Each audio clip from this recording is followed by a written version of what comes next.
জীবনের ঝুঁকি নিয়ে এই মোংলা নদী পারাপার হচ্ছে। দৈনিক সকালে এবং বিকালে এখান থেকে প্রায় লক্ষাধিক মানুষ নদীর এপার থেকে ওপারে যায়, কারণ মোংলা বন্দর সহ এখানে 53টি শিল্প প্রতিষ্ঠান রয়েছে। এই শিল্প প্রতিষ্ঠানে লক্ষাধিক শ্রমিক কর্মচারী রয়েছে, তারা কিন্তু এখান থেকে এই নদী পার হয়ে ওপারে চলে যাচ্ছে। নিম্নচাপ, একদিকে বৃষ্টি আর একদিকে নদীর পানিও বৃদ্ধি পেয়েছে, তার মধ্যেও জীবনের তাগিদে মানুষগুলা কিন্তু এখান থেকে পার হয়ে তার কর্মস্থলে যাচ্ছে। নারী পুরুষ তারা তাদের সংসারের তাগিদে, তাদের জীবন বাঁচানোর তাগিদে কতটা ঝুঁকি নিয়ে মানুষ এখান থেকে পারাপার হচ্ছে। তবে এখানে যে একটি পাকা ঘাট ছিল মামার ঘাট, সেই মামার ঘাটে নদীর গর্ভে বিলীন হয়ে যাওয়ার পরে এখানে ছোট্ট একটি কাঠের ব্রিজ তৈরি করা দেওয়া হয়েছে। এই ব্রিজ দিয়ে কিন্তু মানুষ এখান থেকে যেতে পারছে না। মোংলা বন্দর সংলগ্ন একটি ইপিজেড রয়েছে, সেই ইপিজেডের কিন্তু কর্মস্থল সকাল 7:30 থেকে শুরু হয় এবং ঠিক সময় মতন তারা কিন্তু এখান থেকে গিয়ে তাদের কর্মস্থলে যোগ দিতে হয়।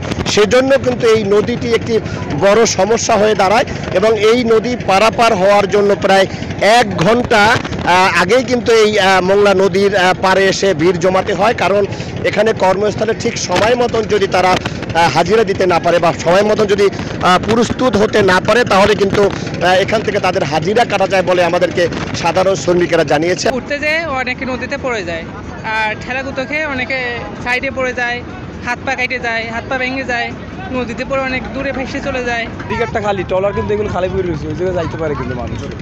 আপনার এই নৌকাগুলো নিয়ে ওই জায়গায় গেলে কিন্তু এত ভিড় হয় না।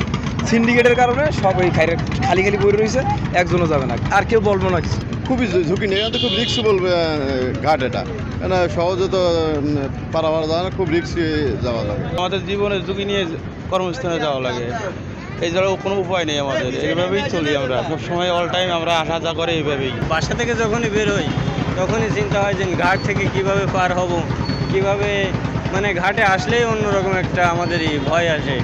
কেউ পড়ে যায়, পড়ে গেলে অনেকের অনেক রকম ক্ষয়ক্ষতি, কেউ ডিউটিতে যাইতে পারে না। আমাদের মা বোনরা প্রতিদিন ঘাট থেকে পড়ে যাচ্ছে, নানান রকমের সমস্যা হচ্ছে, আমাদের লেট হচ্ছে, অফিসে গালাগালি শুনতে হচ্ছে। তারপরে ট্রলারওয়ালারাও মনে করেন প্রতিদিন হয়তো ভিড়াতে পারছে না এই ঘাটের কারণে, ঘাট ওইখানে একটা ভেঙে গেছে, এইটার কারণে আমরা যেতে পারতেছি না, প্রতিদিন আমাদের সমস্যা হচ্ছে। এত পরিমাণে ভিড়, এই অন্তবাকে আপনার মোংলা জরুরিভাবে একটা ব্রিজের দরকার। ওপারে যখন গার্মেন্টস হয়েছে, হয়েছে, মানুষ পারাপারে যে কত ভোগান্তি। আমি এখন গাড়ি পাবো না, অনেকে গার্মেন্টসের ছেলেমেয়েরা যাই আবার দেখা যাচ্ছে গেট আটকাই দেবে, ভিতরে ঢুকতে দেবে না, তখন টাইমের ওভার হয়ে গেলে আমরা বিশাল সমস্যা আছি। শুধু একটা ব্রিজ যদি হইতো, এই অঞ্চলের মানুষ অনেক শান্তিতে থাকতে পারবে।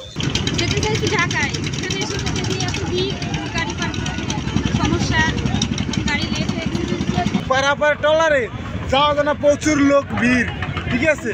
এখানে এই 1.5 ঘন্টা হয়েছে আমি এই দাঁড়ায় কিন্তু যাইতে পারতেছি না, গাড়ি উঠতে পারতেছি না, খুব কষ্টে আছে। যদি আবার এদিকে আবার খারাপ, যদি বর্ষা হয় তাহলে কি করবো আমরা?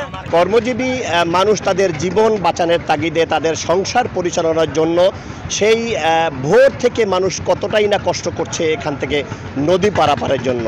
শ্রমিক কর্মচারীরা একটাই দাবি করেছে, মোংলা নদীর উপর দিয়ে যদি একটি ব্রিজ তৈরি করা হয়, তাহলে এই মানুষের কষ্ট লাঘব কিছুটা দূর হবে বলে জানিয়েছে এখানকার পারাপার যাত্রীরা। মাহমুদ হাসান, সময় সংবাদ, মোংলা।